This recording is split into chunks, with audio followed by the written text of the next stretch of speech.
Will Wizards of the Coast and Magic the Gathering fail its players in 2023? Here are 5 things that we need to be on the watch for. Collecting, investing, EV, box value, shinies, all that is great, but at its core, Magic the Gathering is not only a game, but it's a game that has stood the test of time, and Wizards of the Coast has a responsibility to that player base to continue to provide an incredible experience. But, let's just say Wizards of the Coast doesn't have the greatest track record in recent memory. So let's talk about 5 ways that Wizards and Magic the Gathering could fail its player base in 2023. The first thing I want to talk about is something that Commander players might want to close their ears and sing la la la about, because it feels like for the last couple of years, everything has been about you, and I promise you the first point here is not. And a big failure of Wizards of the Coast in the upcoming year could be a lack of focus on 1v1 formats. When we got the Magic the Gathering Return to Organized Play announcement, we were told that we were going to gather around limited play, whether it be draft or sealed, and then Pioneer. And I have a big problem, not necessarily with the accessibility of these formats, but with the promotion of those formats. I feel like we got this great announcement and we built up a brand new way to gather and play Magic, whether competitively, casually, or in a multitude of different settings in the 1v1 format. And since then, there has been, in my opinion, a lack of promotion around this idea. We see a lot of promotion, a lot of press, whether positive or negative, about people gathering to play Commander,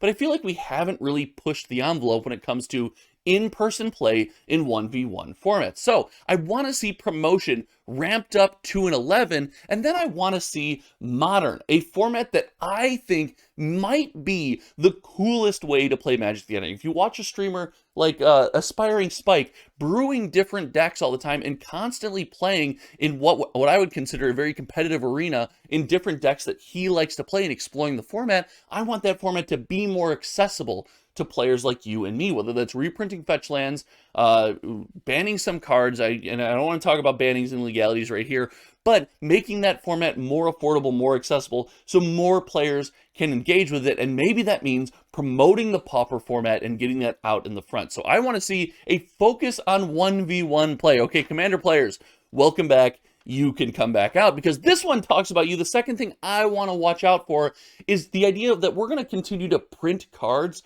directly into formats where, in my opinion, they thrive when cards are not printed for them. This is clearly not about standard or limited, but let's take a format like Modern. The reason Modern became this 1v1 haven of people wanting to play these decks and engaging, Type 1 and Type 1.5 way back in the day, was because we got to play cards that we felt an attachment to. We have, as Magic players, this nostalgia that always creeps up, and we remember casting certain cards. For me, it's Electrolyze. I just want to cast that card again. And Modern was a great sandbox for us to experience cards that we couldn't experience in Standard anymore. And Commander became that as well. We could play kind of fun, big, janky things that we held these popular memories to, but as of late, Wizards of the Coast has printed cards directly into both formats. It feels like every Standard release is for Commander players, and Modern is vastly dominated by the Horizon set. You look at something like Legacy and even Pauper, we have Unfinity and a lot of brand new mechanics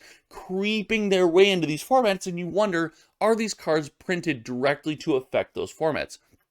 I would like Wizards of the Coast to go back to a time where they print Standard sets to be this self-enclosed capsule, this play experience, and then allow the players' creativity to add these cards to their formats, to sprinkle them in, to build around, and that way we can take back over those formats. We can use these cards that we develop these nostalgic tendencies to in those formats, rather than having to buy products that is printed directly into those formats. So that's the second thing I want to see. And then as far as Pioneer goes, guys, do not print a Pioneer set. Do not do it. Pioneer is the last bastion of hope for people that want to play cards that they have a nostalgic attachment to. Just don't do it. The third thing, and I have my notes because I'm recording this before work today, so if you like what we're doing here, make sure you click the like and subscribe button. The third thing I want to watch out for breaks back into that nostalgia that we were talking about, and that is over tapping of the nostalgia well. Let's look at recent history at some of the most successful sets. Double Masters 2022, we have Time Spoiler Remastered, we have Dominaria Remastered, and something that, you know, a big theme that all those sets center around is the idea of nostalgia. Rarely does it seem that players are buying sets and buying cards and building this attachments to sets because of new cards, because of something that was printed in that set. It feels like Wizards of the Coast is really dipping into this nostalgia well that we have built up. Well, unfortunately, that well will run dry. Sooner or later, we will lose that nostalgia for these old things because us players who are old like me will want to have nostalgia for something new. We'll want to remember a card from Dominaria or Dominaria United or the Brothers War or maybe even Streets of New Capenna. And if those sets aren't bolstered enough and they're not a good enough play experience, we have no reason to play or use those cards, we won't have that nostalgia anymore. We won't be able to dip into that well in 5 years to be like, oh, Streets of New Capenna Remastered or whatever it is. We won't be able to do that, and that is a dangerous path for players. We stop getting new tools and we start getting more of the same old tools, where now the number of decks we play, the style that we play, the cards that you're going to sling on the table, that pool is going to narrow, and that is a dangerous game in my opinion. I want to see them maybe pull back out of that nostalgia well a little bit. The fourth thing we're going to watch out for actually has to do with game stores. And I know we don't really talk about game stores much on this channel, but the fourth big way that Magic the Gathering could fail its players in 2023 is by ignoring the number of boxes printed. If you don't think that Magic the Gathering is printing too many boxes of product of standard release sets, then I don't know what well you crawl. There's just too many boxes. If they're selling them on Amazon for $50 because they just have warehouses for, there's too many boxes.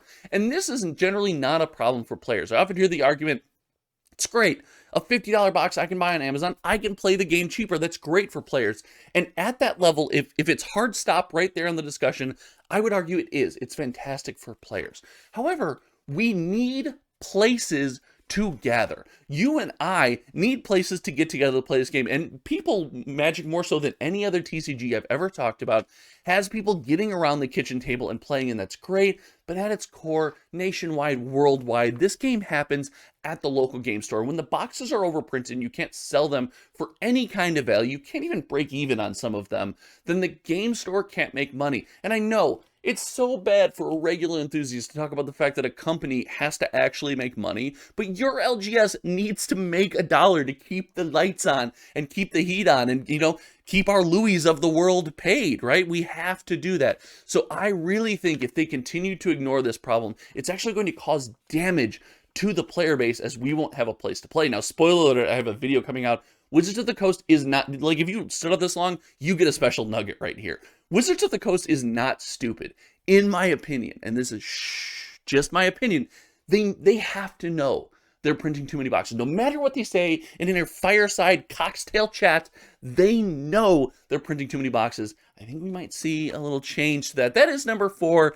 And number 5 is the big one. It is the promotion of organized play. We got the big organized play announcement. We talked about organized play earlier in this video, but I want to see a bigger lean on organized play. Wizards of the Coast and Magic is a corporate conglomerate. They can provide coverage and styles and streams and events of all this amazing Magic gameplay, and I need to see more of that in 2023. I think it gives people the itch. It gives them the idea, oh hey, maybe I do want to go to my FNM tonight. Maybe I do want to have my friends over and play some Pioneer. Maybe I want to get back on Arena and play Standard. Whatever it is, I want to see promotion of organized play. We've got big prize pool, and we see other TCGs doing a fantastic job of promoting their organized play through companies even like Star City Games and the local MinMaxGames. We see Flesh and Blood doing incredible streams and incredible events. Magic has the capability. A couple years ago, they stepped out of organized play. As they step back in, I want to see them